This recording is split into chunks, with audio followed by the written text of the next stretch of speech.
Be humble, be good, and be substantial. Kung nagkataong maganda ka pa outwardly. Pero huwag mainggit sa maganda. Magtatabla din kayo balang araw. Sa mga balang araw, magiging magkamukha din tayo.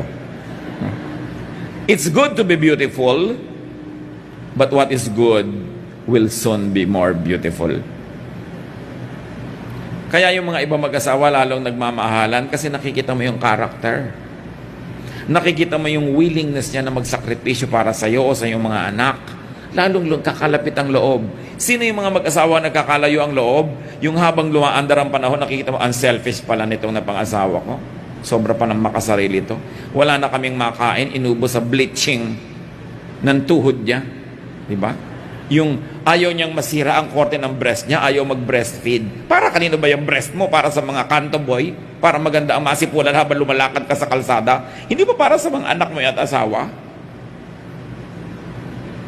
Kaya naman yung isa kong kakilala, sabi niya, alam mo, ang ganda-ganda ng boobs ko ng dalaga. Ako, tingnan mo parang nalaglag ngayon na nilugaw.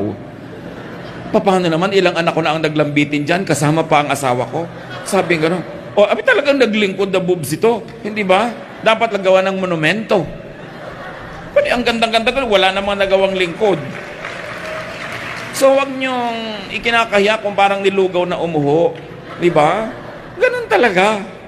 Ang mahalaga talagang naglingkod sa yung buong sambahayan. Pero siyempre, mainam na kung mabuti ka na, mabeauty pa.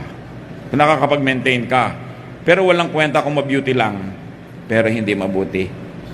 Masama kung ang pagpapabeauty ay hindi tuloy nagiging mabuti dahil naubos yung energy para doon. So pagandahin ang kaluluwa at ang espiritu